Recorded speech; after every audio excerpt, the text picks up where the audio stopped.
right. Hi, everyone. I hope you can hear me now. And now we officially started.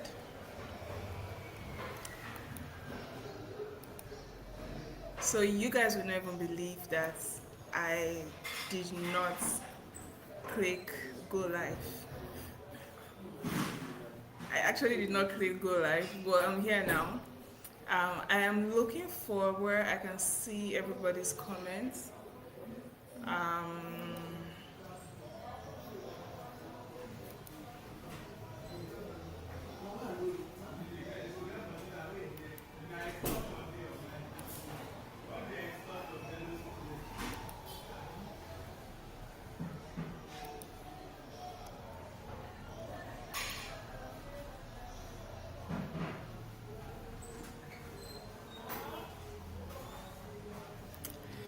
okay, so maybe please comment again.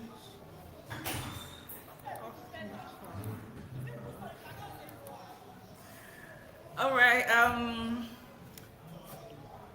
One moment.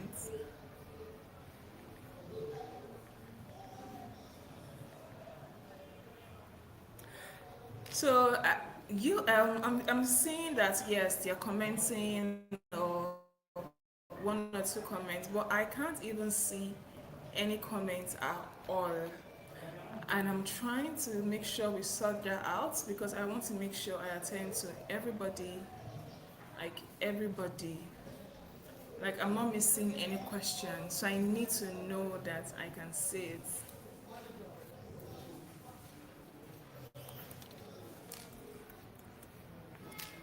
Anyway, how's our Sunday and how do we do? So while that is coming on or is coming up, we can continue the work that we have come here to do. Abi.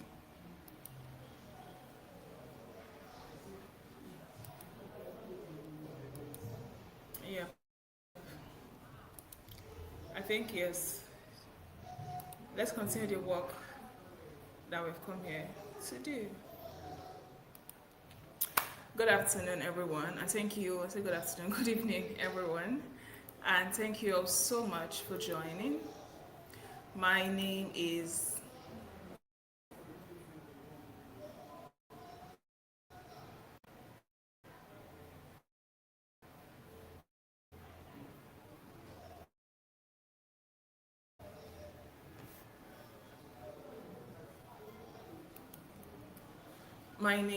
Lydia Emeka. I am the CEO and founder of Fire Data. We are a data and business intelligence firm, and we help SMEs, companies, organizations, institutions turn their data and operation into clear, structured strategy. I'm a very proud founder. I know, because of how I just said every single thing I said right now.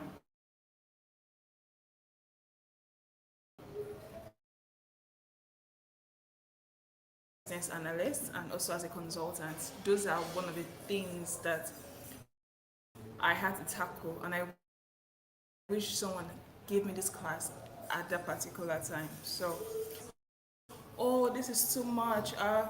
You know when you're in this consulting business and you're consulting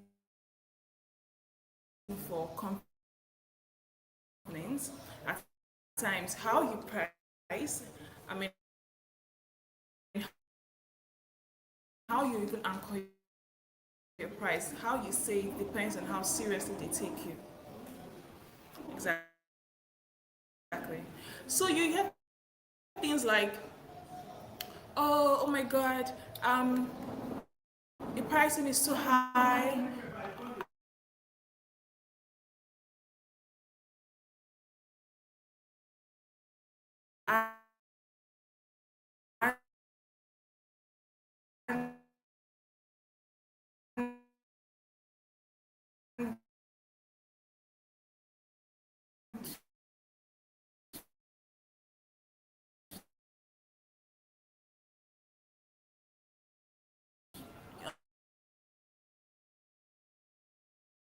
And I'm like,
okay, I'm back. Can you hear me now? I am having.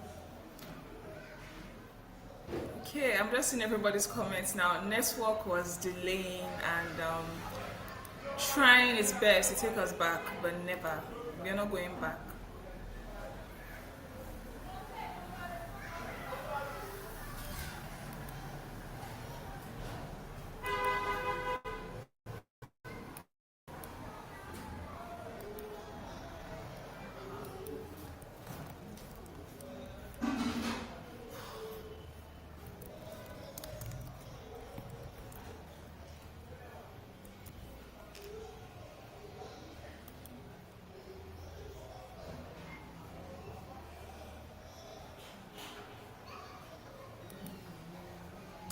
Okay, if you can hear me now, please say hi.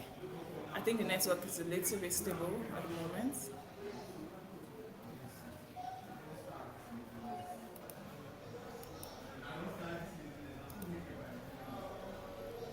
Okay, yes, you can hear me now. Thank you very much for that.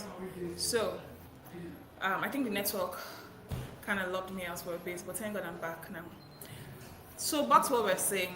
So one most uncomfortable truth I've come to understand when it comes to I think in this particular region that we're in, or also when it comes to businesses, most people are not charging what they are worth. Majority, like about 50% of them, I'm going to call in so much numbers because I'm a numbers girl and that's the business we're in. 50%, 50 to 60% of people charge what they think people will pay. So I have this particular partner that always say most of the time people will not charge you, people will not pay your worth. So you have to now look for how to reduce your stress and expenses and also still get paid. I don't know if you understand. So we'll get into it within the class. So say for an instance, You tell a client that this particular work, like XYZ, will cost 10 million, and then they tell you, oh, 10 million naira is too much. So rather than you start battling on back and forth with them, at times you can just go, okay, fine. So what's your budget? And they tell you their budget is 5 million. Then you say, okay, for 5 million, I can give you X for 5 million, and I'll take out Y and Z for 5 million. Do not discount the price.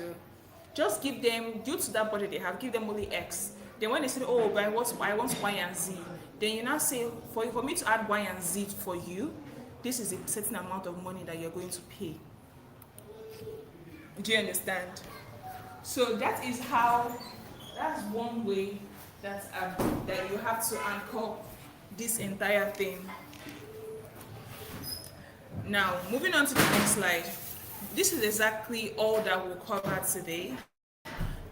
I want you to ask me all the questions you want to ask, and do not leave here without asking me questions. For one, why you're undercharging? And I promise you that is not what you think. Two, the three pricing method, that's cost-based, value-based, and market. Three, how to research your market and benchmark your rates. Four, building your price and the full framework. Five, making your offer so irresistible that your clients will feel left out because you're not working with them. And six, how to have the money conversation without flinching and without being shy, like with your full chest, your full confidence. And lastly, your pricing templates and exactly what you can do today. All these templates and everything we'll work on today will be made available to you at the end of the class, and also the recording. So, why do people undercharge?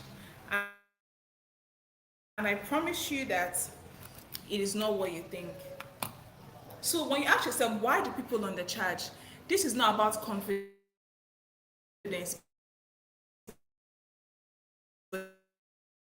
This is about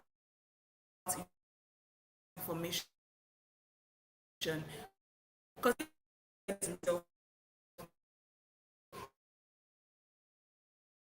people perish of lack of knowledge.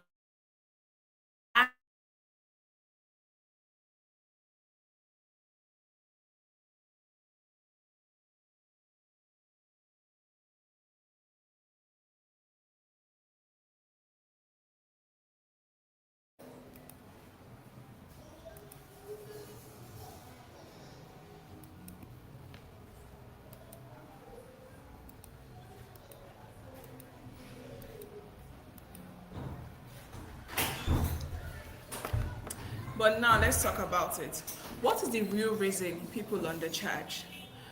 For one, it's not about imposter syndrome. It's not because the market cannot afford you. Because I keep hearing people say, oh, how will people buy this product? Like, Nigeria is not doing well. The economy is bad. So and so is happening. But inside this same economy that is bad, there are people that are still making a lot of money from it. Like a lot of money. So it's not really about the market cannot afford you, but it's more about what is your price and how are you anchoring the price. Another one of why people are charging, that's another thing. They're pricing and setting your price from a place of assumption and not information. And this is not even their fault. I think it's just because they've not sat down properly to analyze, research on what the market is saying. What is your cost? How long or how much or what does it cost you to do so and so, or your pricing should at the end of the day sustain your life. If your pricing at the end of the month does not sustain your life, all you're just doing is running an NGO and you're the only donor in the particular NGO. So people undercharge for various reasons. right now. One is that they price based on what they can pay. People undercharge for various reasons. One, they price based on what they can pay. You should not price your market based on what you can pay. Because even me, I cannot afford you. But does that mean that I will not set my price a certain standard based on the work I can deliver to you, the value I can give to you? No. So you have to price based on the work that you're delivering. People price based on what a client complained about or what a competitor is charging. You can't price the market based on what the competitor is charging, because you don't know what it costs them to deliver a certain product. You don't know their years of experience of how long they've been in the market, and you don't know exactly how they run their in and out. And a couple of people price based on fear of losing a client. I always say, if you are scared to lose a client, my darling, you already lost that client. And they undercharge because they have not properly researched their markets. And none of those are a pricing strategy. Now, the three pricing method we spoke about earlier: 1, cost-based; 2, value-based; and 3, market rate anchoring. For cost-based, I want you to see it like this. Cost plus pricing has to do with you calculating your actual cost, your time, the tool, overhead, taxes, and also your expertise. You have to calculate all of these things, then add a profit margin at the top of it. That will be your floor of your pricing, not what you're actually pricing on. Like, that will be your floor. Like, you cannot go below that particular floor. Do you understand me? Can you hear me? Are you following?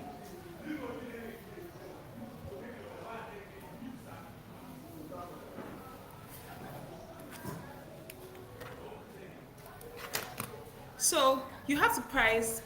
Okay, yes, you can hear me. Thank you very much. So you have to price based on that. Now for an example, say you want to. Now for an example, when it comes to pricing per cost, now let's get realistic. For an example, your monthly cost is 200,000, and what I mean by 200,000 is you have to calculate your rent, you have to calculate your data, you have to calculate your work tools. If you're paying for any app, you have to calculate that. Even your laptop, if you work from home, how much does it cost you to buy a laptop? Let's say you bought a laptop for 300,000 naira. Okay, so I think the network was interfering. This is how to do a cost-based pricing.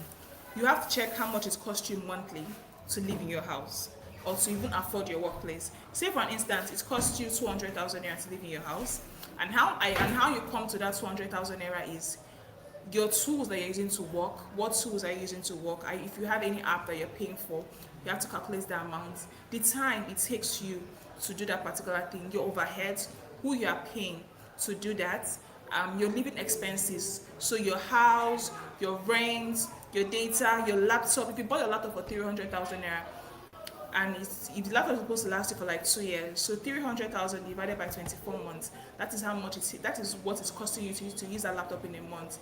If we do 300,000 divided by 24 months, you should be having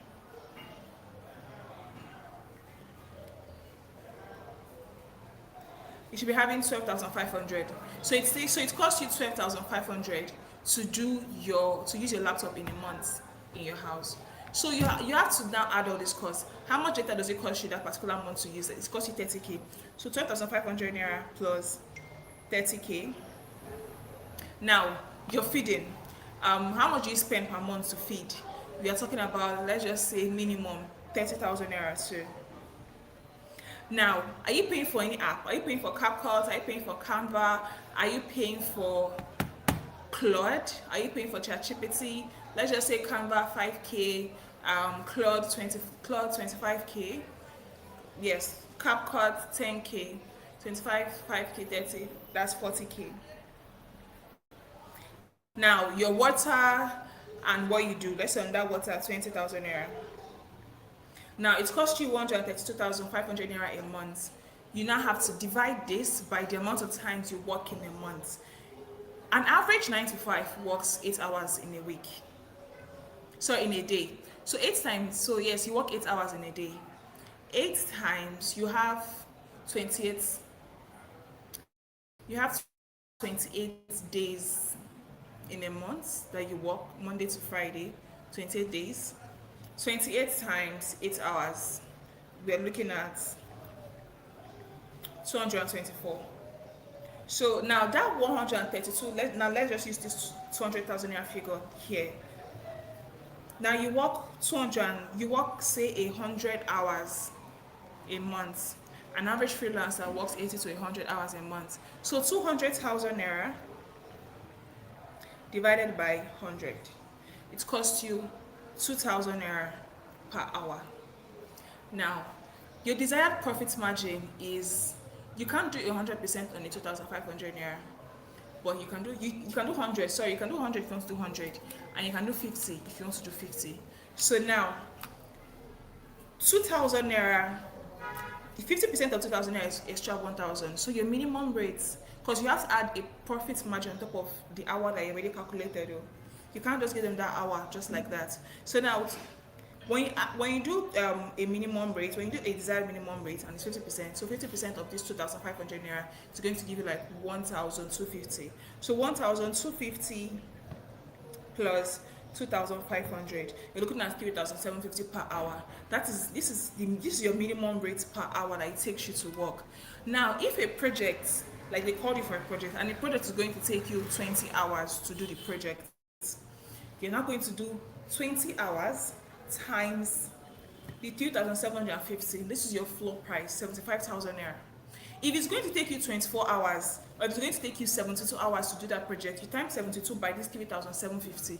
That is your floor price. No matter what you're pricing, never go below your floor price. This is not the only cost we are going to use to determine your price. No, this is just one, cost-based. We move to the next one, value-based pricing. And what is value-based pricing? So value-based pricing is the value you create for your clients, not your time, not your cost.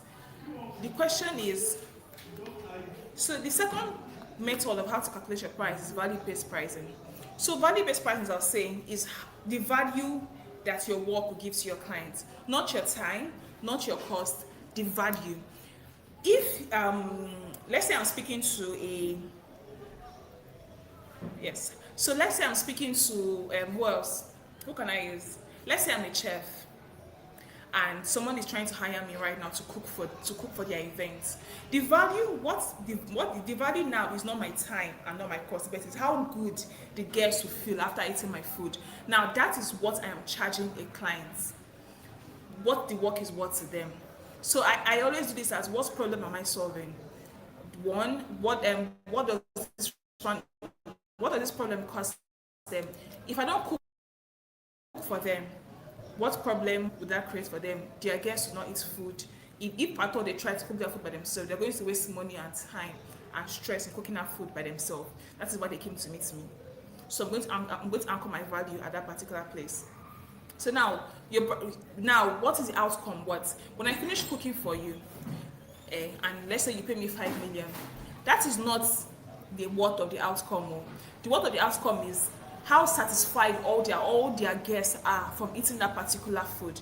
That is the worth of the outcome.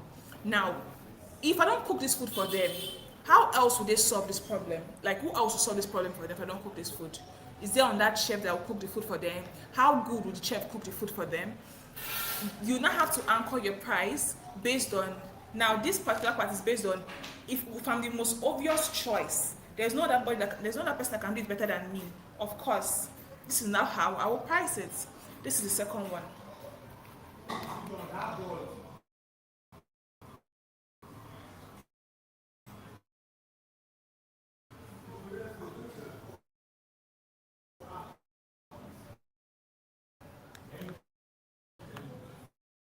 Now, the third way you sit down and do a proper research of what the market actually pays for what you are doing. So remember, we've done a cost-based pricing, we've done value pricing. Now, you're not you're not setting your price based off of one of this method. You're combining the three methods together because every single one is important for the work that we're doing. What the market actually pay? What would the market actually pay them or for me to do this work for them? Or if on that, do your price greatly within this particular range. Don't like you don't put your price.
Alright, so I really apologize. I think the network was interfering, but I'm back.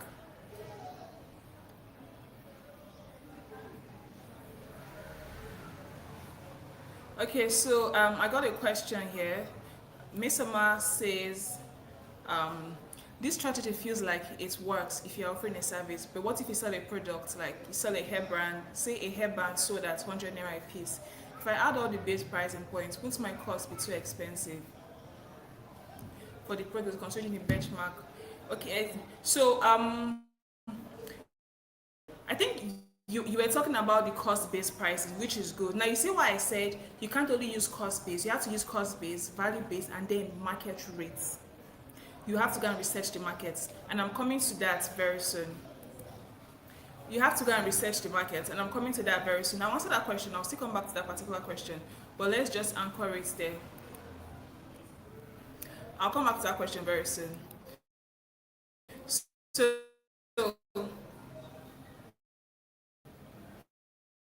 you don't use only one method. You're only anchoring that at the cost-based pricing. But you don't use only one method. You use the three methods. You use cost-based pricing. You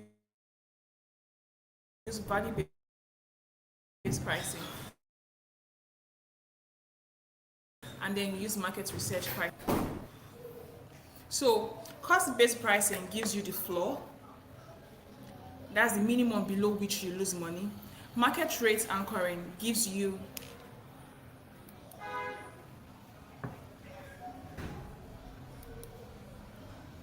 so as I was saying, cost-based pricing gives you the floor. When you want to set your price, cost-based pricing gives you the floor. Like you can't go below that minimum rate, because if you do, you will lose money, and there's no how you will now go and buy more bands in the market.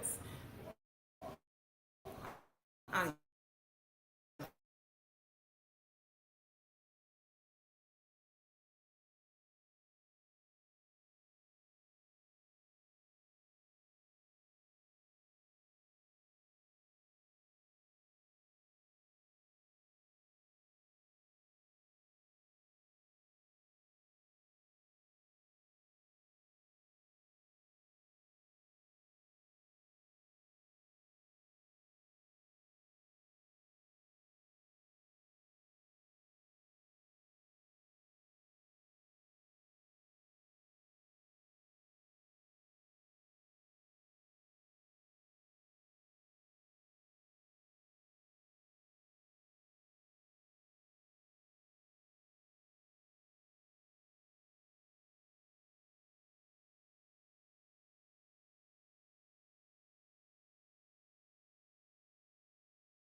so we're back. Thank you very much. I think the network was trying its best to disconnect me, but you're not going anywhere.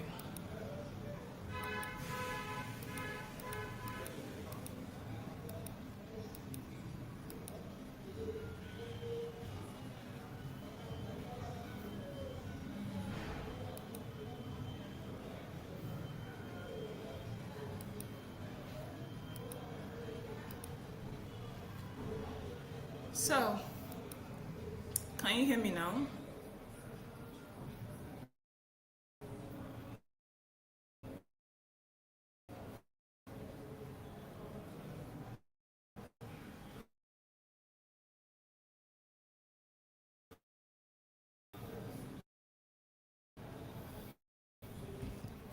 Can you hear me now? If you can hear me, please say hi, hello.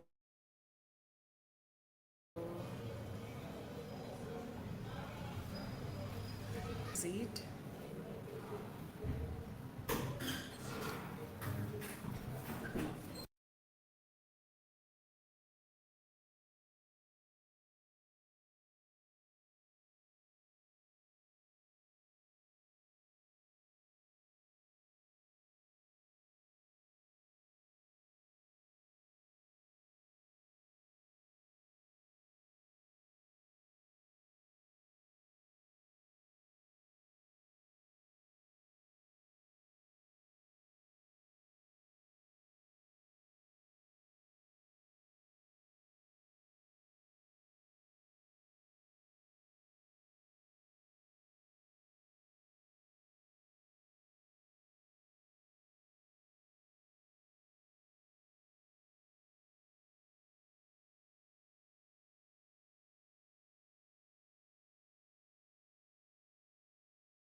I am trying to head back to where we were.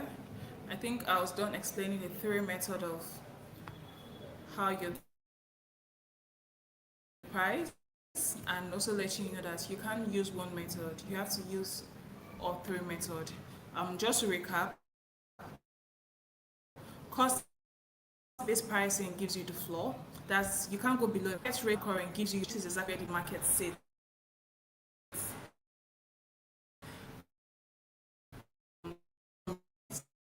Do your This is how far you can reach, and then the market rate anchor now gives you what it looks like in the middle. So yourself in that, and also not the full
Um, this day, this day is one for the books, but regardless, we are going to finish this class.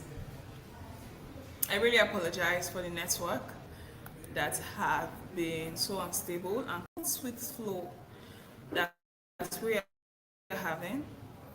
Hopefully now it should be better and there should be no interference in any way or in anyone.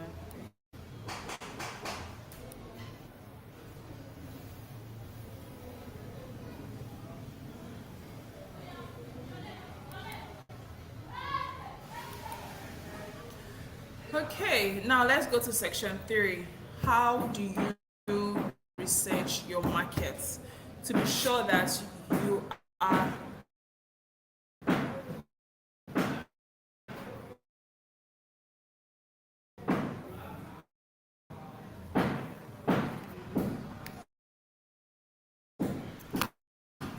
how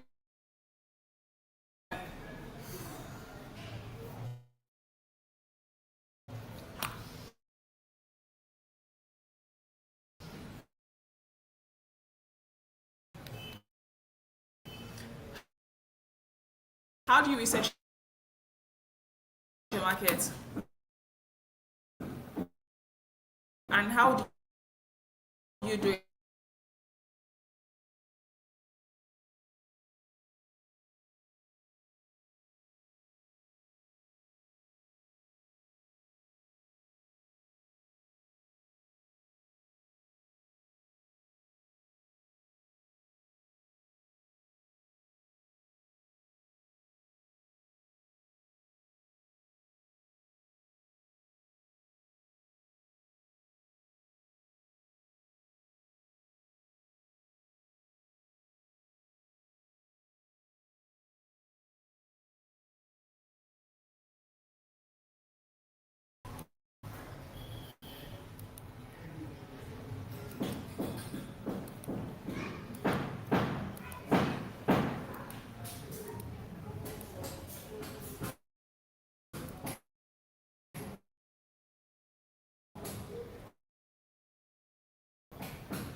Now let's go to the 4-source market research method.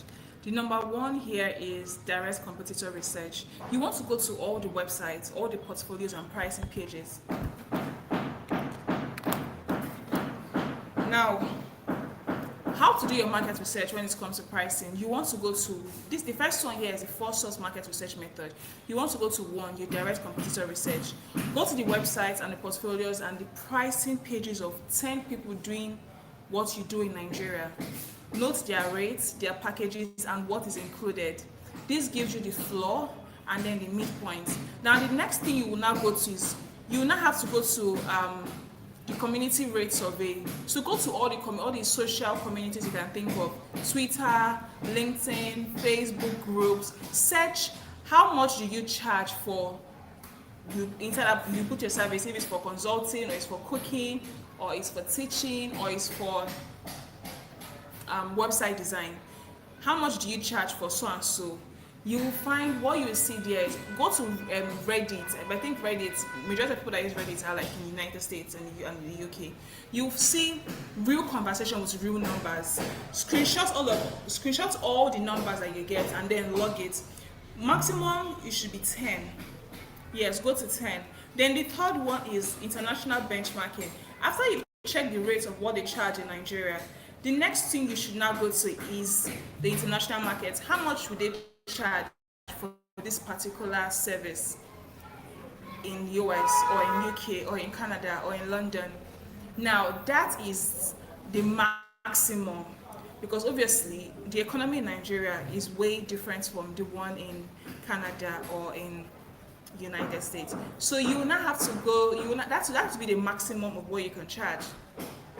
Then the fourth one you will not do here is client budget research. This one is actually very important. Look at all, especially if you are in the corporate space, look at all the job posting, freelance brief, and procurement notice. What are clients actually budgeting for? Like even social media management too. So you go online, social media management, executive assistants, graphics design. So these images, these particular prices are online, especially on LinkedIn. Go and check what are these particular people charging. What are they charging in Nigeria and what are they charging in the US? That will now tell you exactly what demand looks like before you now base your price on that. The next thing you will now do here is your research toolkit. Now you see everything I've mentioned earlier.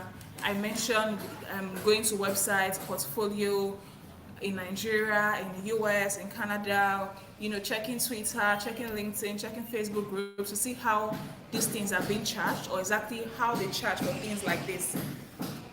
Now your research toolkit, go to your Google search and then put your service. If you do social media or you do executive assistant or executive administration, in the brackets you have to just put social media management price in Nigeria 2026. You put the service, you put the rates, then you put the location. You go to Twitter, you search for rates discussion in your industry or in your community. Go to LinkedIn. I will share this particular template at the end of the class. I know people are already asking. Then you can also go to Upwork. You don't have to buy any credits for this particular research. Just check how much people are charging and the response rates. Go to Facebook group and also your past clients. The last time you gave them a price, did they negotiate the price? How long did they negotiate this particular price? And that signals to you what's acceptable in the market. Like if you told a client, oh, for this particular price, it is so and so amount, and they did not negotiate it with you, they just said okay, then you know that's okay, fine, that's acceptable. The next time you're charging that client, you dare not give that client that same amount. You have to go higher than that. Now, the next section we're going to be doing here now is building your price, which is a framework and a number. And also, the most important thing is after you finish building your price, if you do not have the confidence, now we're going to move into section 4, which is building your price. After you finish building your price, after you finish setting a particular rate, if you do not have the confidence to tell your client this is the rate, they will whine you and you would not like it, because confidence is everything. If you are saying rubbish, if you say it with so much confidence, it is believable. And I think as a lawyer, it's not about what is true, it's about what you can prove and what you can defend confidently. Now, personally for us, in Fire Data, this is one of the pricing framework that we use in speaking to our clients or whenever we're charging our clients. The first step is you have to calculate your floor. And I think we did that, which is the cost-based pricing. You have to calculate, you have to know what it costs you to live monthly, like your total monthly cost, divided by the amount of hours you work in a week. Whether you're a freelancer, you're 9 to 5, or you're an employee, or you're an employer or an employee, be you a boss or not. Plus 50% profit margin, like after you've divided your monthly cost from your billable hours, you now have to plus you now have to add 50% of your profit margin. That will now equal to your minimum hourly rate. Anything below that price, you're losing money, and that's not what you want to do. This is 2026. We're all about doing big things right now. The next step is find your market range. This is a recap of everything we've talked about from slide 1 down to slide 14. Find your market range. Research minimum 5 to 10 competitors doing exactly what you do. Identify their low, mid, and high benchmark in your sector. Remember, you do not want to be the cheapest, and you also do not want to be the most expensive. Do not forget. The third step is assess your value position. You know how valuable you are.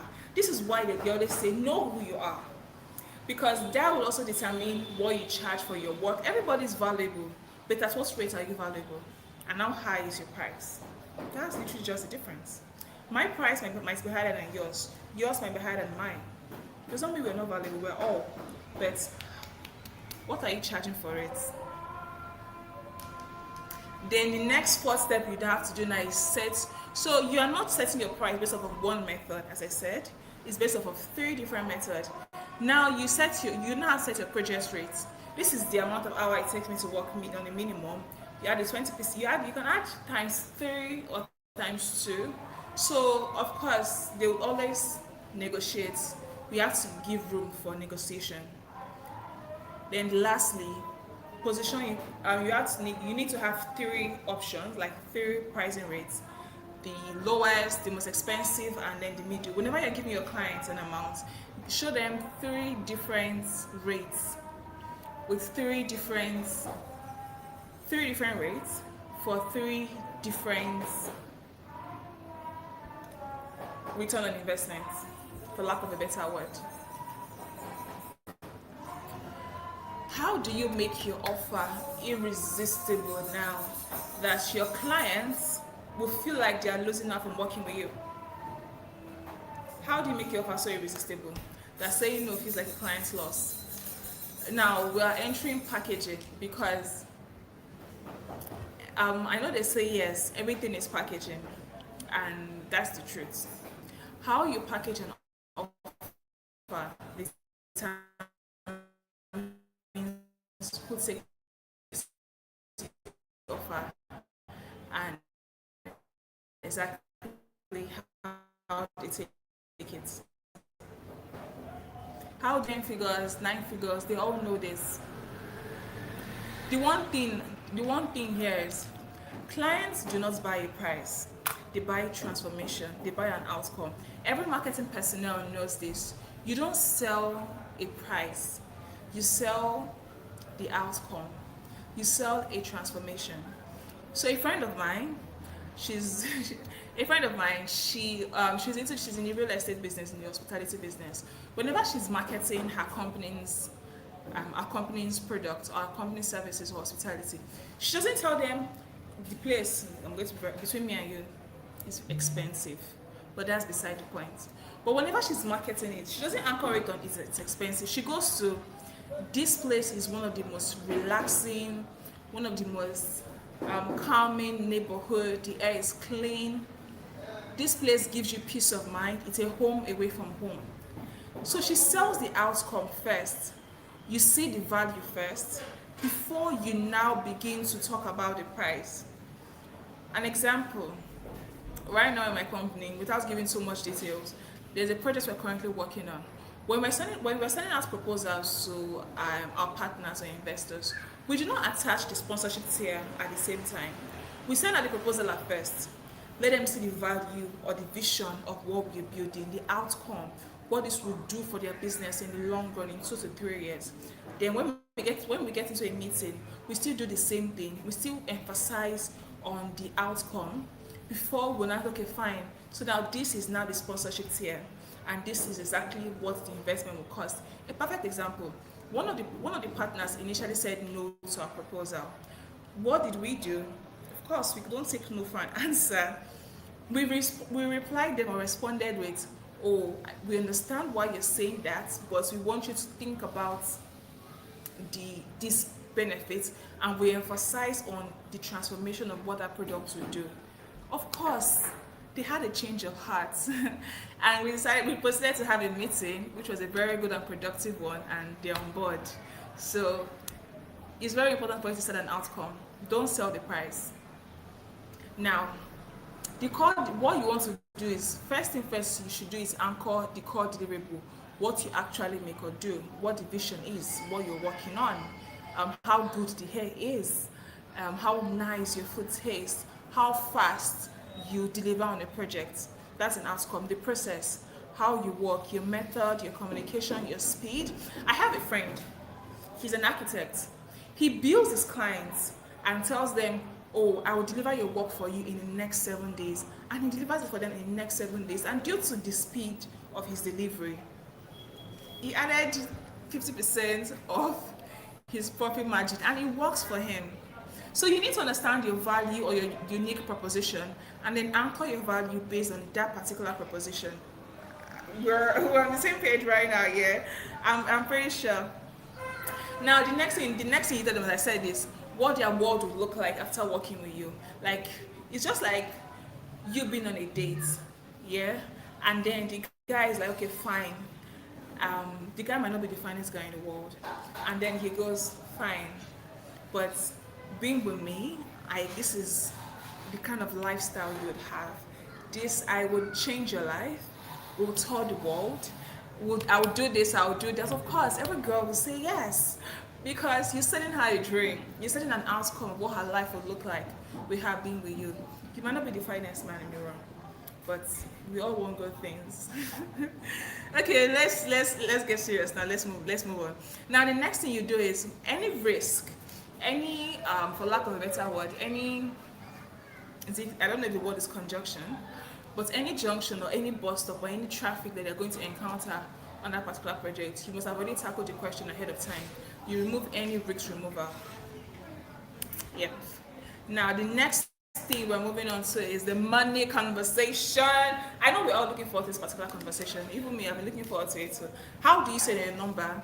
Like, you've calculated your value, your cost, you've done your market research.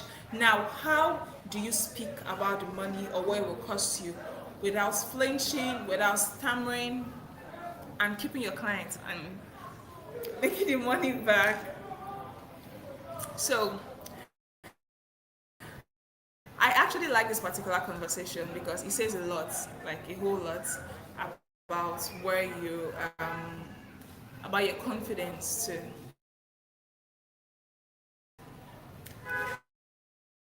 Now,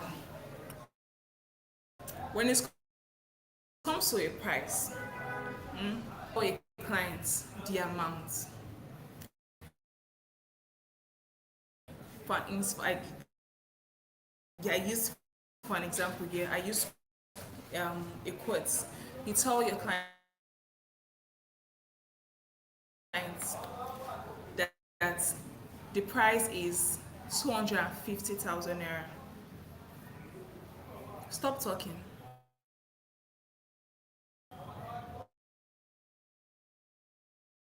What should just say, yes, this investment will call you, this investment will cost you 250,000 naira. Go silent. Wait.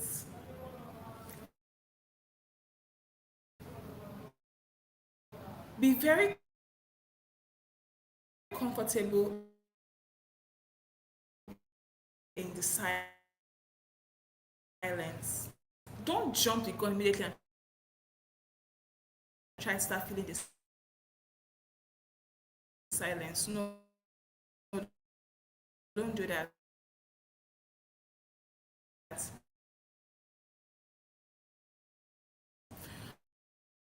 Because whoever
body like.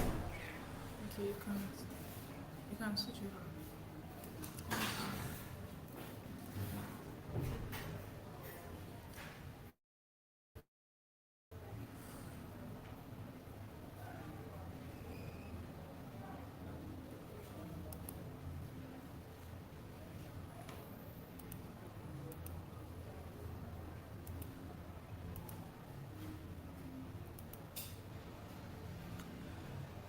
Okay, so now we're back. Now, you remember we're talking about never say your price is too much. And whenever they tell you my price is too much or your price is too much, have an answer ready for them. When a client say, oh, the price is too much, make sure that you already have something to say. You just say, I completely understand. Can I ask what budget you have in mind? Like, always have an answer for an objection. This gives you an information, and it also helps you stay prepared. That's okay, fine. They say it's too much. Okay, I already have something I need to say. You immediately find out what the real gap is, and you will know. Because some clients, they will test you. They can actually afford it, but they just want to know how low you can actually go. The second one is when they say, Madam, your price is too much. You're like, okay, fine. I understand. I can work within so and so amount of money. That's even after they've told you what their budget is. Say you tell them the amount is 10 million, then they'll tell you the price is too much. Then you go ahead to ask, okay, fine, so what budget do you have in mind? And they say 5 million. You answer, okay, fine, no problem. I can work with 5 million, but that would mean moving wisely. Do not discount, just reduce the scope. Do you understand me now, where I'm coming from? Yes. Do not discount, just move the scope, change it, reduce your workload if they're going to reduce the amount of money they're paying you. I mean, it's that simple. You can also say, this is the investment for the full outcome. If they don't have the complete budget, or you say this is the investment for the full outcome, I understand you don't have the complete budget now, but how about you pay in instrumental? My mentor always tell me, do not leave money on the table. If you charge them for 5 million and they don't have entire 5 million right now, but they still want all the full package, no problem. Pay instrumentally. You can pay 3 million now, you deliver in parts, then when they complete the money, you complete the work. It's that easy. Everybody goes home happy. And you can tell them that's totally fine. You will now reframe around the return on investment. Would it help to know what this return will look like if I do this for your business? Most clients, they want the work, they want the return on investment, but the only blocker they're having is the price. If you're able to shift their mind from what it costs to this is what you'll get in return if I do this work for you, you're sold. So one thing I want you to do today is to go home and properly answer every objection every client have ever given to you, every single one of them. If they tell you the price is too much, if they tell you, oh, distance, if they tell you, oh, so and so, make sure that you already have a question or you already have an answer for every objection that they come up with or that they have. This way, it saves you time, it saves you it saves you retaining your clients, and you also everybody is just happy with their work and their workload. So, as we're approaching the end of the class, and right now the floor will be open to questioning. These are the various things you walked away today. Your cost plus 4, your cost-based pricing calculated today. I'm pretty sure, I believe, as we were working through the cost base, you're working through it on your own as well. And also the market benchmark, researched and documented, your full pricing framework built, not guessed. When you sit down, you actually need to sit down. The same way you sit down and do a work for a client, you need to sit down and understand your pricing game. Because what you charge or the kind of people you attract is the kind of people that will buy from you. You don't want to run an ad for somebody that is below your target audience and then they're not delivering properly on exactly what you need them to deliver on. Yeah, your 3 pricing packages structured, the lowest, the middle, and then the highest. Your money conversation script ready. You've rehearsed it. you've written it down, then your pricing template. After this class, we will share, my team will share the pricing template, the workbook, the pricing workbook as well, that helps you anchor your price based on every single thing we've talked about in class today, and it's yours to keep and use immediately. I want you to know that confidence is not a feeling. It only becomes a feeling after you've done it consistently over time. It is a result of preparation. You're now being prepared. The next thing that follows, the next natural best step, is your confidence. Okay? So go reprice your business today, and I'm sure by the next time we're having a conversation, you'll be flying me to Bali for your vacation. That one I'm sure.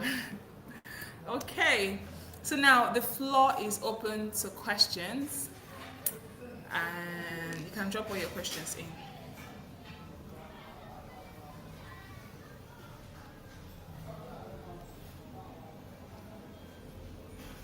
I think we can start off with a question that Miss Summer asked earlier. Yes, we can start off with a question that she asked earlier. She asked, basically, what she said was, the strategy, this strategy she was talking about was for the cost-based pricing. The strategy feels like it works when you're offering a service, but if you sell a product, that's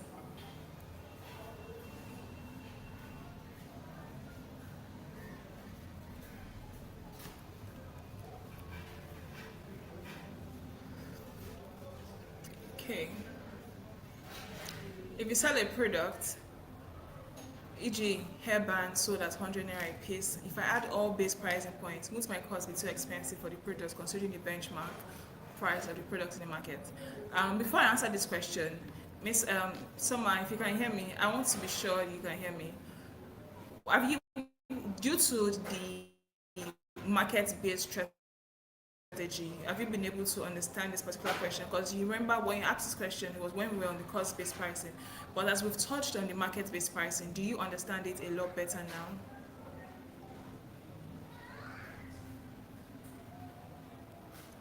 Okay, while she responds, you see why I said you do not only use the... Okay, she said it's very clear now. Okay, thank you very much. So you see why I said you do not only use the cost-based pricing, you also use, you have to do a market research to understand where the market is, and due to the cost-based pricing, position yourself in the middle and make sure whatever price you're putting for your band, the value you're giving to it and the quality stands and is stronger than whatever that person gets in the market. Yep. So, do I have any other question from anybody?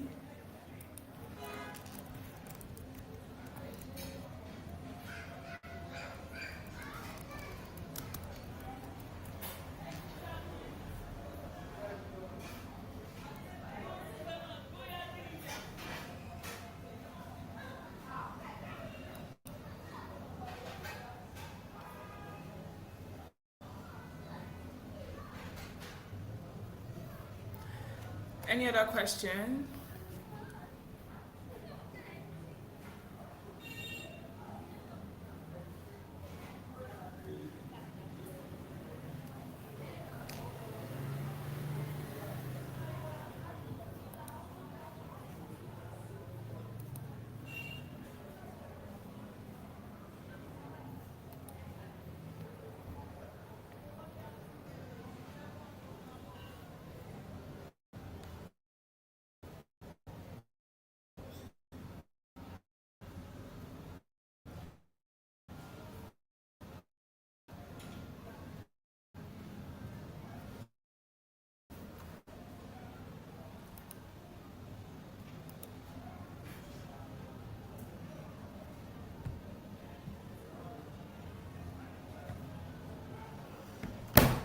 Okay, so for lack of a question right now, we will just have to move on. Thank you so much for joining this class. An extension of this class will be happening in August 2026. And yes, you're hearing it from me first. We're having the Business Growth and Data Clarity Conference for 400 SME founders in August 2026. We're giving out grants, 10 million naira each to 5 qualifying businesses. We're making the announcement tomorrow, but yeah, you heard it from here first. So I'm super excited for that. That's an extension of this class because you're working with a revenue audit, a 90-day growth plan, and also a business structure and clarity. If you think what we just did here was superb, that day is going to be greater. And it is on the rooftop of one of the most prestigious hotels in Lagos, Lagos Continental Hotel. I personally cannot wait for that particular day because it is the day that we break record. It's the day that we make history, and it is the day that Nigeria will know that change is coming to Africa. And I'm honored and superb to be among the people making such amounts of change. So, thank you all so much for joining. If you're just coming to the class, a record will be provided. A recording, will be provided for this class. And all the documents we use in the class will also be shared in the group and in every single one at the same time. So thank you all so much, and I do wish you a very lovely evening, and see you guys, see each and every one of you. You should all apply if you run a business. See you all on the rooftop of Lagos Continental Hotel, August 26, 2026. Peace out. Thank you all. Bye.